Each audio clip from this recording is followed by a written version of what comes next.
Assalamualaikum warahmatullahi wabarakatuh. Waalaikumsalam warahmatullahi wabarakatuh. Terima kasih yang terhormat Bapak Kepala Sekolah Rumah Pegi, Bapak Paniadian, Direktur Pendidikan, Bapak Ibu Guru, Bapak Ibu Wakil yang telah hadir di ruangan ini. Izinkan saya kenalkan, nama saya Doni Maris, calon guru penggerak Angkatan 10 Kabupaten Musirawas, Provinsi Sumatera Selatan. Hari ini saya minta izin dengan rekan-rekan semua dan kepala sekolah untuk melaksanakan aksi nyata diseminasi budaya positif. Sebagaimana penerapan budaya positif di sekolah sebagai upaya mengatasi pelanggaran murid tanpa menghukum. Itu adalah tema diseminasi saya hari ini.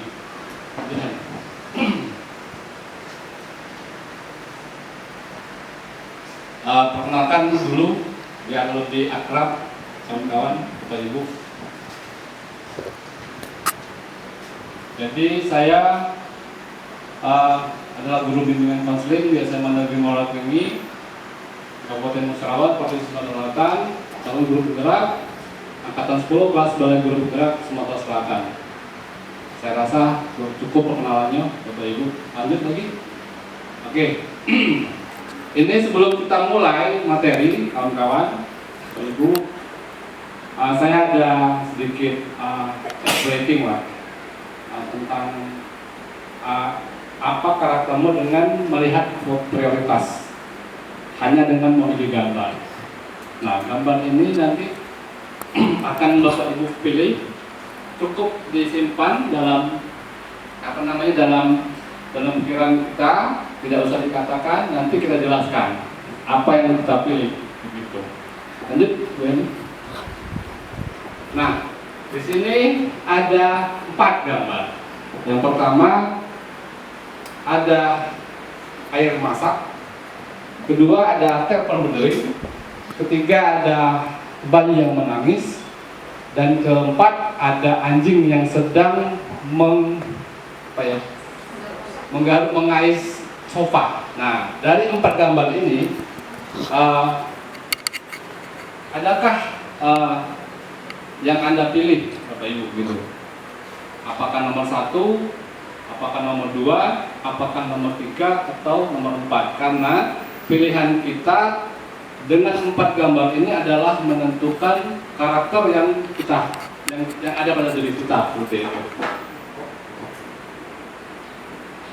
Sekarang coba pilih dulu, Bapak Ibu, dipelajari dulu sebentar. Tapi Pak lagi.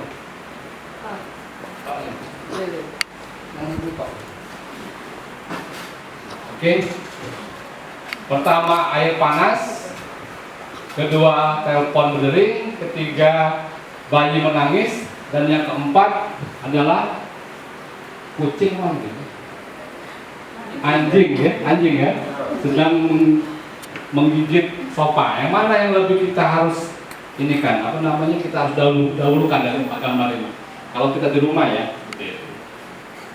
Kalau saya sudah ada pikiran ya, karena saya memang sudah tiap hari ada seperti ini, suasana situasi di rumah seperti itu.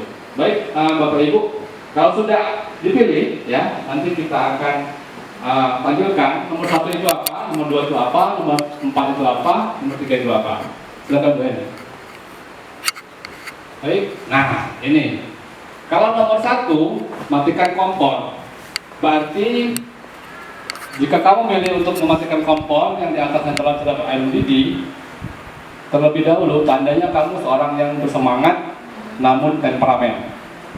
Tuh, ini nanti akan ada hubungannya Bapak Ibu dengan materi ini. Kamu mudah marah dan menggebu-gebu, namun orang sepertimu biasanya dapat mencapai tujuan dengan cepat dan melampaui orang di sekitarmu. Nah, itu tipikal orang yang memilih duluan kali air masak. Tuh. Yang kedua, menjawab telepon. Nah, kalau menjawab telepon berarti tipikal kita atau karakter kita adalah jika kamu menjawab untuk ini tandanya kamu seorang yang profesional, diplomatis, dan sangat fokus.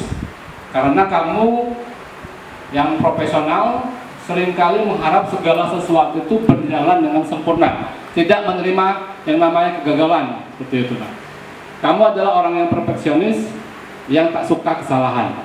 Nah, kira-kira itu. Kalau milih yang telepon dering. Nah, yang ketiga, nah ini akunnya Bapak Ibu. Oke, menenangkan bayi yang menangis. Jika kamu menenangkan bayi yang menangis terlebih dahulu sebelum menangis, menangani hal lain. Tandanya orang yang tenang dan punya akal. Kamu juga sosok yang mampu melihat permasalahan secara keseluruhan, menemukan titik penyelesaian yang tepat. Namun tak jarang juga kamu menjadi sosok yang melankolis, ya, kesepian dan selalu ingin ditemani. Kamu ingin selalu ada seorang yang terus berada di dekatmu. Siapa lah buktinya kira-kira? Siapa itu? Yang tampaknya garang tapi sebenarnya melankolis. Nomor 4. Nah ini yang agak ini ya. Jadi menghentikan anjing menggerodoki sofa, yaitu jika kamu menghentikan Pak tolong dari sini Pak. Dari depan kalau ini. Bukan, situ. Situ. Nah.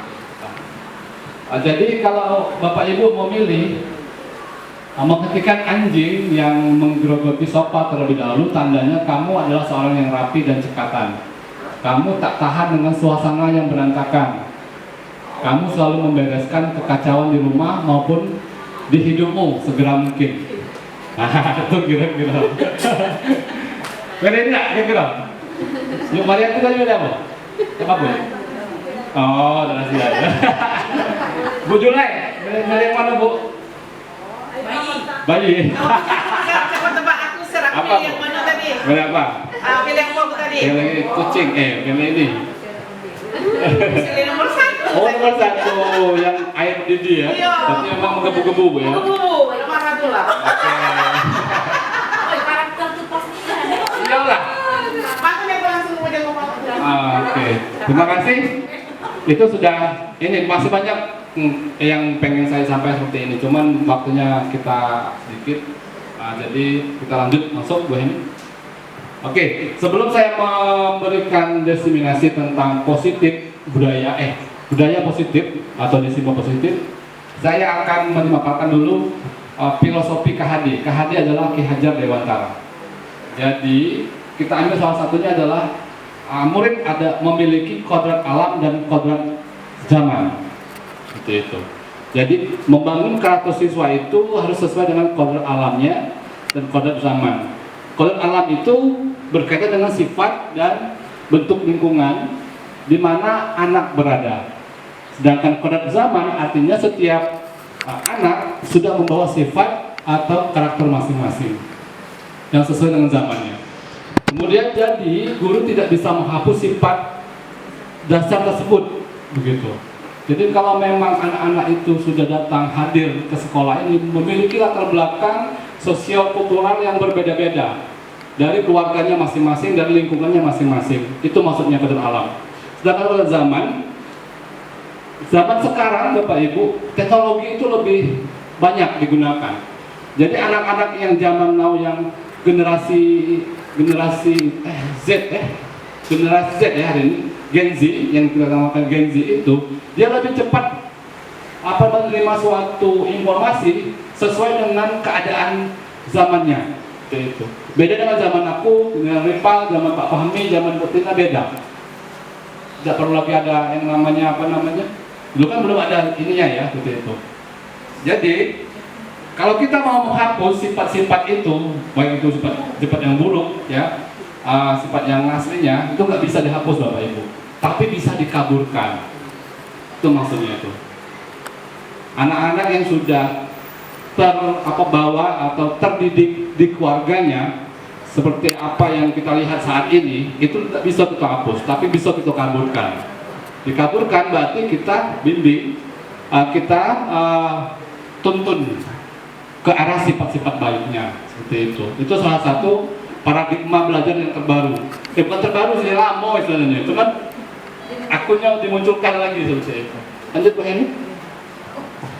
Sebelum memahami filosofi KHD ini, kita selalu pikir begini. Pertama, murid siswa adalah kertas kosong yang siap dilukis dan dibentuk sedemikian rupa oleh guru.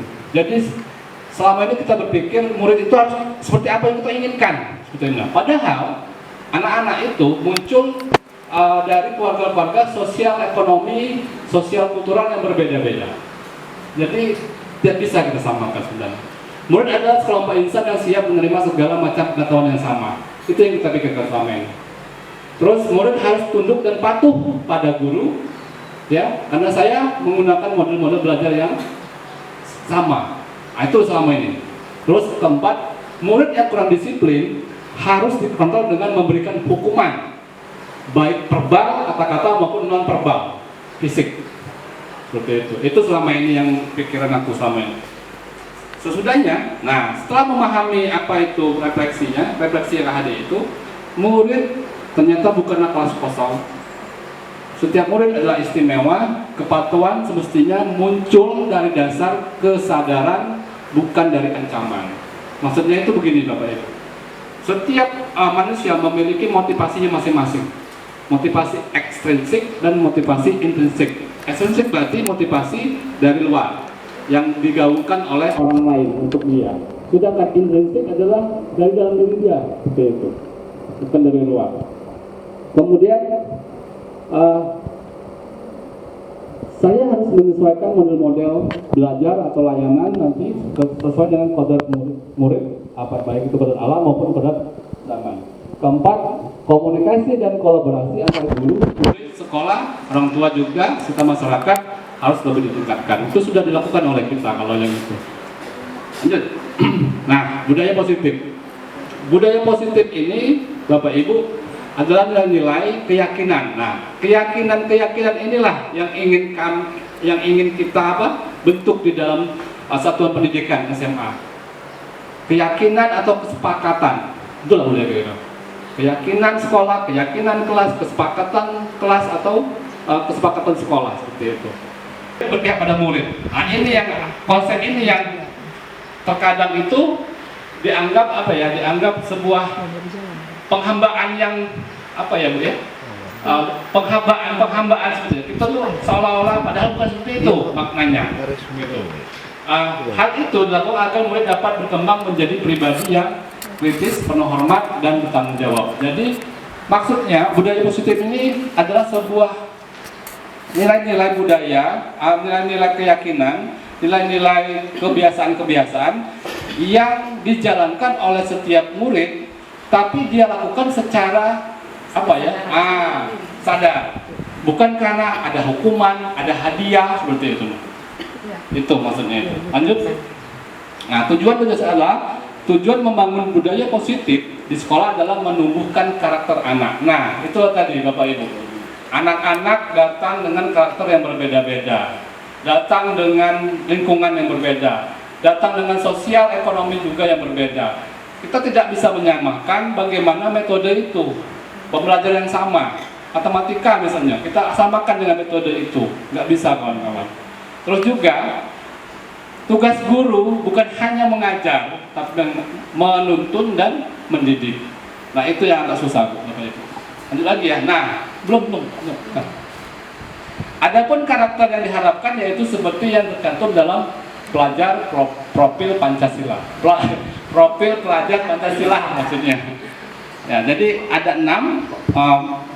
Pertama, beriman bertakwa kepada Tuhan Yang Maha Esa, kemudian berkebinekaan global, terus bergotong royong, kreatif, bernalar kritis, mandiri, dan mandiri. Ada 6 profil pelajar Pancasila yang akan kita tanamkan di dalam budaya positif. Begitu. Lanjut kan? Inilah Bapak Ibu kira-kira konsep dari intinya budaya positif. Jadi yang akan kita buat itu sebuah budaya positif itu harus ada ini syaratnya Bapak Ibu.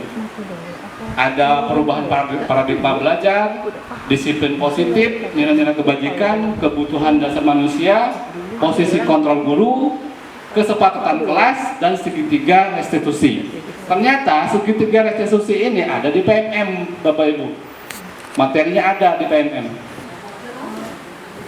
Baik, yang berikutnya adalah kesepakatan kelas guru dan murid dalam kerjasama untuk membentuk kegiatan belajar dan mengajar seperti yang saya jelaskan dari awal tadi. Di dalam kesepakatan kelas terdapat harapan guru kepada murid dan harapan murid kepada guru. Nah ini yang ini Bapak Ibu. Kesepakatan kelas itu adalah isi dari sebuah harapan, baik itu harapan seorang guru maupun harapan seorang murid. Harapan guru terhadap muridnya, berarti muridnya dapat belajar dengan baik, dengan rajin, dan lain-lain. Sedangkan harapan murid dengan gurunya dapat memberikan pembelajaran yang efektif, maksimal, menyenangkan, seperti itu. Nah itu tujuan dari pembentukan kesepakatan kelas atau kesepakatan keyakinan kelas. Nah ini yang harus kita ingat Bapak Ibu, bahwa setiap siswa itu memiliki kodrat alam dan kodrat zamannya masing-masing. Jadi saya punya ide kalau untuk mendisiplinkan siswa itu tidak lagi harus memakai kekerasan, tapi memakai teknologi kita. Maksudnya itu media sosial, gitu. Kita memakai platform apa TikTok, apa YouTube atau apa, yang jelas kita memberikan contoh, video contoh bahwa ini salah, tapi ini salah. Tapi tidak harus langsung menegur, harus marah. Cukup kita sebarkan video ini biar orang-orang melihat, dan ini sebagai contoh bahwa pendisiplinan siswa tidak mesti harus memakai kekerasan. Lanjut. Nah ini Bapak Ibu yang agak ini menarik menurut saya ya. 5 posisi kontrol guru. Selama ini mungkin kita ada di 2 dan 1. Nomor 1, nomor 2. Sebagai penghukum, sebagai pembuat rasa bersalah. Nah, antara teman dan pemantau itu ada juga pasti. Kayak kami kan teman di sini. Ini Pak Ripal. Ya, kami biasanya jadi pemantau atau jadi teman. Jadi kami sebagai tim disiplin, PDS itu pemantau, bukan menghukum, bukan sebenarnya. Nah, yang disarankan kepada kita adalah yang nomor 5, posisi guru sebagai manajer, seperti kepala sekolah, seperti itu. Dengan murid-murid, dengan guru-guru, manajer, seperti itu. Lanjut. Nah, posisi kontrol manajer ini seperti ini Bapak Ibu. Guru mendukung murid untuk menemukan solusi atas permasalahannya sendiri. Jadi seorang guru yang berperan sebagai kontrol manager, berarti guru itu mengajarkan, mengarahkan, menuntun, membimbing muridnya itu akan menemukan solusinya sendiri. Bagaimana sih kamu bisa menyelesaikan masalahmu? Dengan cara apa? Silakan kamu berpikir, silakan kamu mencari solusinya. Saya akan bimbing, seperti itu. Itu manajer. Kemudian guru mempersilakan murid mempertanggungjawabkan perilakunya. Dengan cara apa? Dengan cara apa kamu bisa mempertanggungjawabkan dengan perilakunya? Perilaku yang kamu sudah kamu lakukan itu kamu tanggung jawab. Apa yang kamu kerjakan? Seperti video itulah. Video kemarin. Terus ketiga, guru mendukung murid untuk merdeka, mandiri, dan bertanggung jawab. Maksudnya merdeka ini bukan merdeka ini ya kawan-kawannya Bapak Ibu ya, bukan. Merdeka itu artinya bebas dia untuk mengeksplorasi apa yang dia pikirkan, namun kita jangan melepas, kita tetap ada di sampingnya, tetap menuntutnya seperti itu. Agar dia itu menjadi manusia yang bertanggung jawab dengan dirinya dan mandiri. Kemudian menggunakan restitusi untuk mengajak murid menganalisis keadaan untuk memperbaiki kesalahannya. Jadi dengan teknik restitusi, segitiga restitusi itu bisa kita minimalisir lah kesalahan-kesalahan tentang peran guru sebagai penghukum, sebagai pembuat bersalah. Apa yang kita yakini? Pertanyaannya, apa rencana kamu untuk memperbaiki ini? Nah, itu maksudnya itu Bapak Ibu. Kita jangan, kamu itu salah, sudah berkali-kali. Itu kayak pembuat bersalah ya, gitu. Hukuman, kamu harus berjemur di sana, itu hukum. Baik itu verbal maupun non verbal, gitu. Jadi lebih baik kita memberikan pertanyaan seperti apa yang kita yakini. Memang nggak mudah ya Bapak Ibu ya melakukan ini. Pasti ada kesulitan nantinya. Tapi saya mulai berpikir akan mencari trik-trik bagaimana restitusi ini bisa dijalankan dengan baik nantinya ke depan. Bismillahirrahmanirrahim. Apa yang kita yakini? Nah, pertanyaan ini Bapak Ibu, apa yang kita yakini? Berarti kesepakatan. Iya, kesepakatan tadi, apa yang kita yakini? Kesepakatan kita. Sekolah tidak boleh seperti ini, tidak boleh memakai barang-barang yang di luar dari aturan. Nah, kita harus jelaskan dengan anak-anak kenapa harus rambut pendek. Apakah rambut pendek itu berpengaruh dengan kecerdasan? Tidak ada memang. Cuman mereka harus berambut pendek karena apa? Belajar mematuhi peraturan yang ada di sekolah. Ketika mereka di luar menjadi warga negara yang baik, mereka mematuhi peraturan. Itu yang kita ajari nantinya. Lanjut kan? Nah ini Bapak Ibu, hubungannya motivasi dengan kontrol. Berlaku kontrol guru. Motivasi guru berbuat, motivasi eksternal, motivasi intrinsik, atau motivasi dalam diri, motivasi di luar diri. Yang perilaku kontrol negatif ini Bapak Ibu, dua ini, penghukum dan pembuat rasa bersalah. Penghukum seperti menghadik, menunjuk, menyakiti atau menyindir. Pembuat merasa bersalah, berceramah, menunjukkan kekecewaan seperti itu dengan mendalam. Seperti itu nanti kedepannya akan ada videonya. Terus itu identitas gagal ya Bapak Ibu. Identitas berhasil sukses adalah perilaku kontrol positif. Seperti sebagai posisi teman, membuat alasan-alasan untuk murid-muridnya. Misalnya membuat alasan-alasan tuh, kamu jangan seperti ini, alasan seperti ini. Dia tidak marah, dia tidak mengatakan hal yang negatif, tapi dia mengarahkan. Cuman belum terlalu signifikan dengan apa yang diharapkan. Yang keempat, pemantau. Pemantau ini menghilangkan dan mengukur. Kamu sudah berapa kali ya melakukan catat. Kamu sudah berapa kali ya? Nah, seperti itu. Nah, yang direkomendasikan oleh pendidikan ini adalah kontrol diri yang dibuat manajer, posisi manajer, mengajukan pertanyaan-pertanyaan. Jadi membuat brainstorming ya, agar anak berpikir bagaimana menemukan solusinya. Nah ini nih semuanya nih ilmunya ada di BK sebenarnya. Kalau makanya kami dengan Rizka tuh cepat nangkap karena pekerjaan ini nyangkut dengan bimbingan konseling seperti itu. Karena keputusan layanan konseling itu keputusannya itu diambil oleh anak itu sendiri. Apakah ingin berubah atau tidak seperti itu. Lanjut. Posisi kontrol guru. Nah ini sebaiknya kontrol guru itu sebagai manajer yang direkomendasikan Bu ya. Benar ya? Ya. Jadi di mana guru memposisikan dirinya jika murid melakukan pelanggaran tata tertib, maka guru bisa bertanya kepada anak tentang alasan mengapa anak tersebut melakukan pelanggaran. Kemudian membuat kesepakatan kelas untuk melakukan tindakan perbaikan supaya anak bisa mencari solusi dari pelanggaran yang sudah mereka lakukan dan tidak mengulang kembali pelanggaran yang sama. Itu kira-kira. Lanjut lagi, Nah, ini segitiga restitusi yang pengen saya terapkan nanti di sekolah. Segitiga restitusi adalah proses menciptakan kondisi bagi peserta didik untuk memperbaiki kesalahan mereka sehingga mereka kembali pada kelompok mereka dengan karakter yang lebih kuat. Maksudnya mereka kembali ke kelompok itu begini Bapak Ibu. Di dalam sebuah kelas misalnya terdapat anak yang bandel atau suka mencari perhatian, tidak disiplin, malas belajar, tidur-tiduran. Itu perilaku yang gagal, perilaku yang tidak berhasil. Berarti identitas gagal yang tadi. Nah, agar identitas gagal tadi ke arah identitas sukses atau identitas berhasil, itu kita harus memakai namanya segitiga restitusi tadi. Metode pendekatan segitiga restitusi. Akan kami pelajari lagi lebih dalam nanti dengan Seriska, dengan Bu Ia nanti tentang perilaku seperti ini.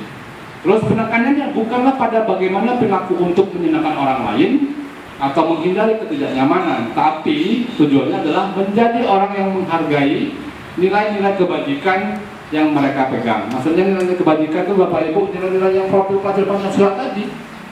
Profil pelajar Pancasila, bertakwa, beriman, bergotong royong, mandiri, kreatif, itu yang mereka percaya itu.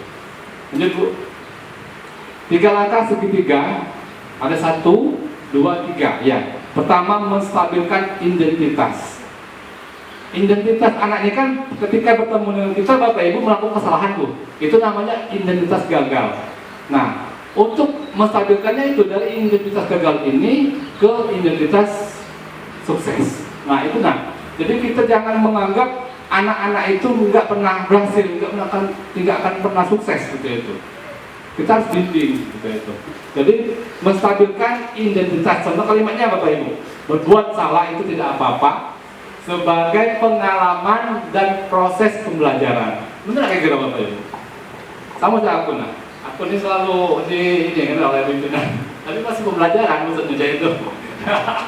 Jadi memang dari kesalahan aku tadi, aku belajar, oh aku selama ini salah, aku harus belajar lagi lebih baik. Sama seperti anak-anak juga seperti itu.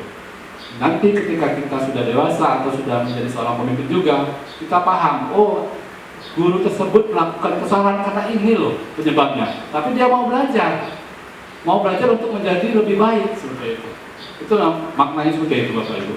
Tidak ada yang manusia yang sempurna, benar kira-kira. Tidak ada manusia yang sempurna. Walaupun dia Presiden Jokowi juga masih tidak sempurna, itu. Walaupun dia anak presiden atau jenderal masih tidak sempurna, seperti itu. Pasti ada kekurangannya masing-masing, begitu. Hanya kita dan Tuhan yang tahu kan kekurangan kita kan, seperti itu. Terus saya juga pernah melakukan kesalahan. Nah kita bilang sama anak-anak, saya pernah melakukan kesalahan juga, gitu kan, seperti itu. Nah, tapi kita jangan terlalu mendalam ya ininya. Kemudian kita bisa menyelesaikan ini. Nah, yakinkan kepada anak murid kita bisa menyelesaikan masalah ini. Itu. Kemudian Bapak Ibu tidak tertarik mencari siapa yang salah. Nah, jadi setidaknya anak itu merasa merasa dia tidak disakiti ya, disudutkan. Padahal kita mengarahkan seperti itu. Terus Bapak Ibu juga ingin mencari solusi dari permasalahan ini. Nah, saya juga akan mau ikut mencari solusinya. Kamu berhak merasa begitu, maksudnya berhak merasa tidak terima, boleh, begitu.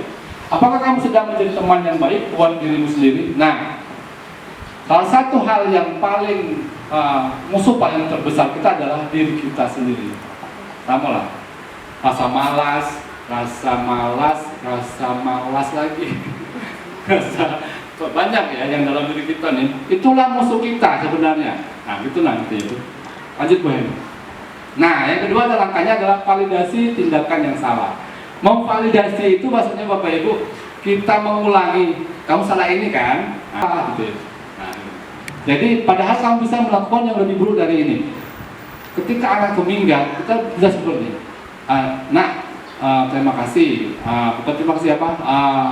Untungnya kamu tidak melakukan yang lebih buruk dari ini. Jadi dia merasa, berarti masih ada sisi baiknya dengan diri dia.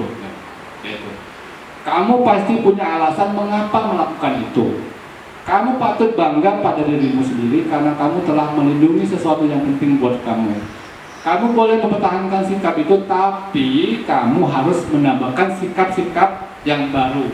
Nah, harus ada lagi sikap-sikap yang baru. Kata kuncinya kodrat alam dan kodrat zaman. Nah, itu Bapak Ibu. Lanjut ketiga. Nah, yang ketiga adalah langkah ini, menanyakan keyakinan atau kesepakatan.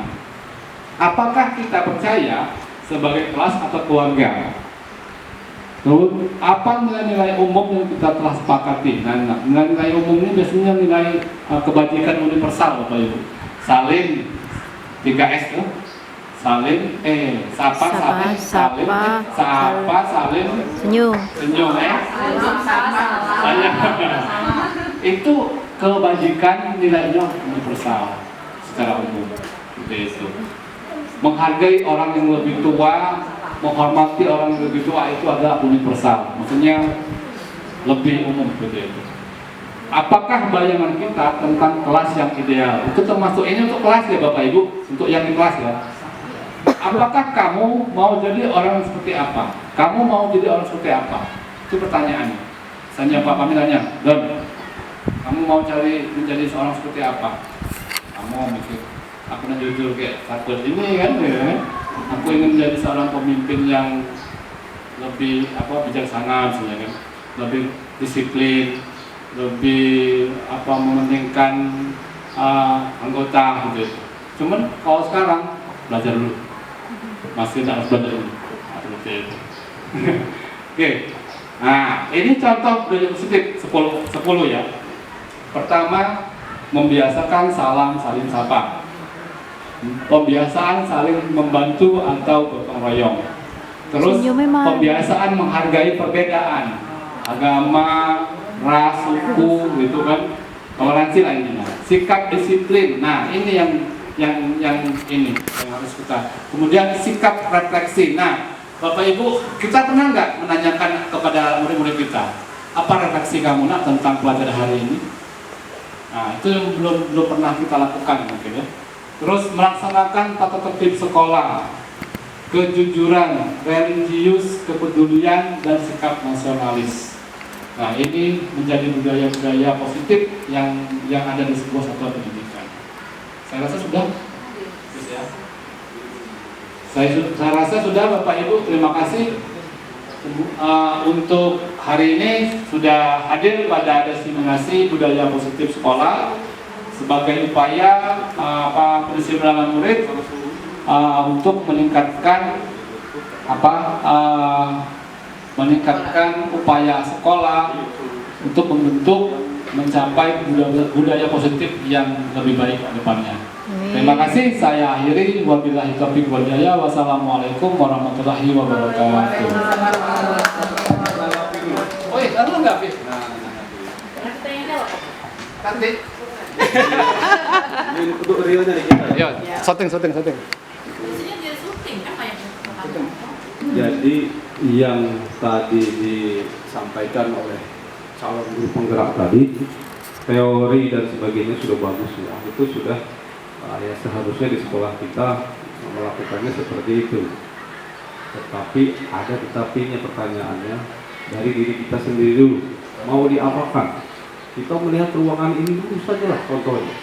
Ya, dianalisis dulu. Kira-kira kalau lihat ada 10 budaya malu dibaca dulu kan oleh guru ini, kemudian lihat di foto dan sebagainya, itu dulu dianalisis.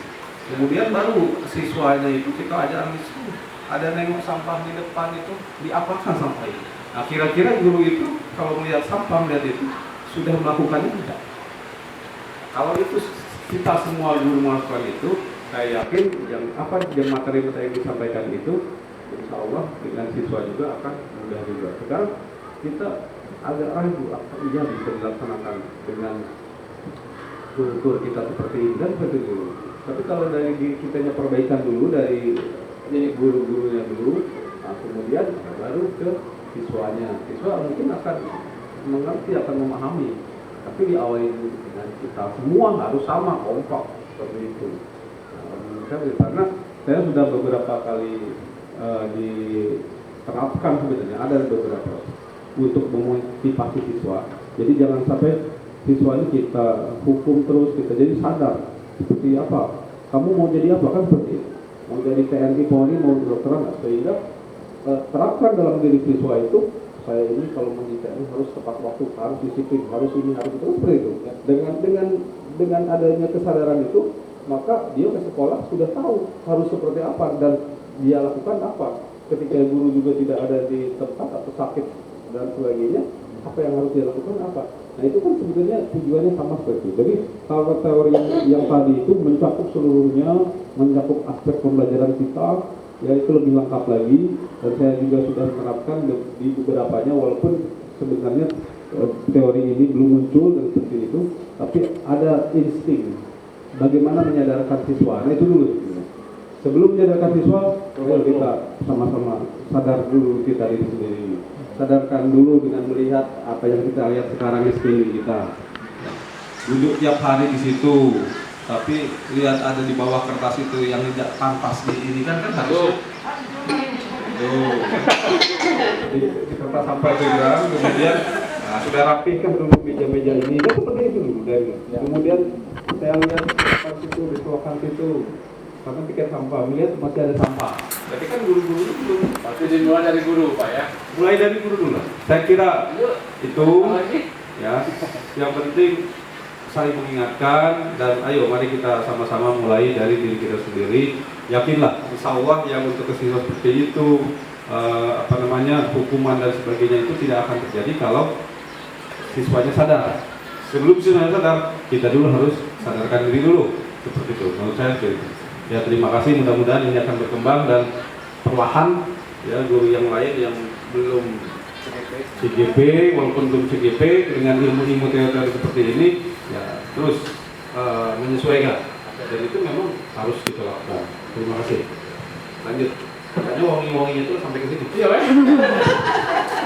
Jadi sudah selesai ya? Oke, terima kasih Bapak telah memberikan masukan dan memberikan inspirasi untuk kita semua. Dan terima kasih Bapak Ibu sudah menjadi peserta meskipun agak lama ya. Tapi sudah jadi kita makan. Kita ngomong Oh, iya. nama kami. Ya.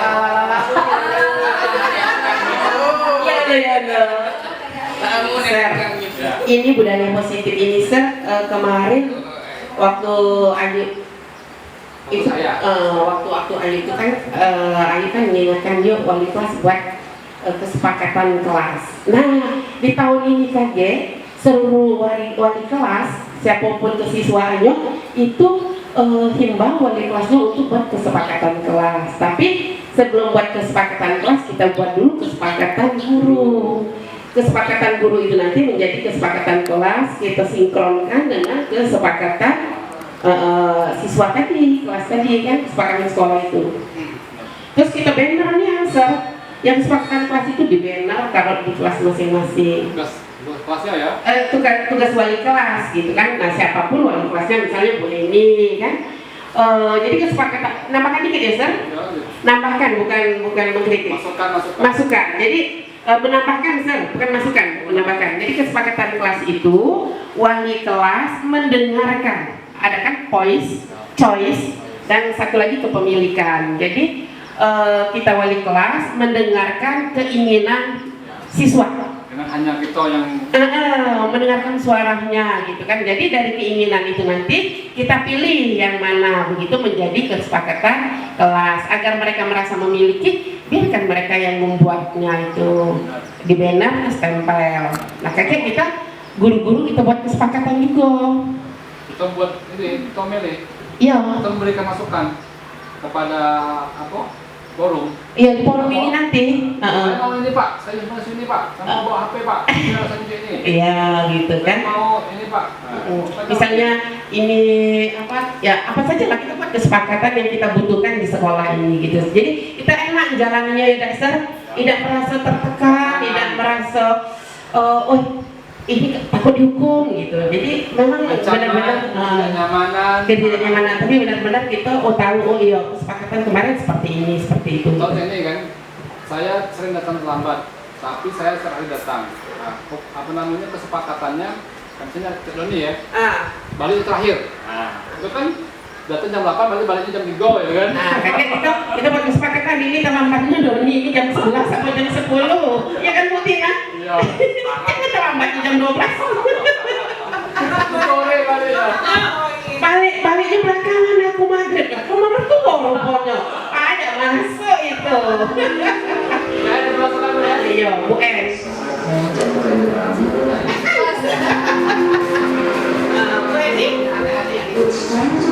Baik, terima kasih Bu Lia. Apa yang Ibu Lia tambahkan tadi sangat menginspirasi dan memang sudah menjadi pikiran kita juga sama-sama. Yang jelas kesepakatan guru, kesepakatan siswa, kesepakatan sekolah itu memang harus sinkron dengan apa yang menjadi tujuan kita bersama. Jadi jangan sampai teman-teman nanti menjalankan kesepakatan itu secara terpaksa. Betul. Padahal itu kan memang pilihan dia. Kalau terpaksa itu berarti aturan. Aturan. Ya. Jadi kita rubah aturan tadi menjadi Kita jadi kesepakatan. Iya. Saja Bu Heni, saya mau datang terlambat tapi saya pulangnya terlambat juga. Itu Pak Doni. Ya Bu Heni, datang jam 8, berarti baliknya dikurangi Ini jadi jam dulu. 2. Data terlambatnya itu kan kita masuk 7.30 ya. Kita masuk 7.30, tetapi kita tidak ada jam 7.30, kita masuknya 8.10. Nah, itu bukan dikatakan terlambat atau gimana? Terlambat tuh mungkin karena jam aturannya Bu. Kalau jam masuk sekolah kan ya, jam sekolah Bu. Tapi kita jam pertama tidak ada. Kesepakatan Bu. Nah, tapi kita ngajarnya jam 8.10. Berarti kita harus dapat kesepakatan. Oke. Nah, itu nanti kita Masuk ya Pak Doni. Nah, berarti kita kesepakatan kawan-kawan Bu Enyo. Apakah jam 8.10 dengan jam ngajar dengan masuk? Oke Bu, terima kasih masukannya. Atau misalnya Bu En, bel kita 7.30. Kadang-kadang Bu En narik nyawa budaya kan. Nah, bolehnya itu masuk ke kelas itu berapa menit dikasih toleransi. Nah, kita sepakati gitu kan. Kalau jangan pula setengah jam toleransi. Tapi kalau kita memang sepakat, misalnya 7, kita kan masuk ke kelas tuh 7.30 itu sekarang ini sudah ada dalam kelas. Nah, tapi kalau memang ada kesepakatan 7.30 semua guru jam pertama itu sudah ada dalam kelas. Kesepakatan Bu. Kesepakatan. Setuju ya Bu? Bu, saya nggak setuju. Pak, saya nggak setuju. Nggak apa-apa. Tapi lebih banyak orang kan ini. Iya. Apa lebih banyak yang ini apa banyak yang itu? Iya. Nah, itu weh. Kalau banyak yang sepakat berarti Harus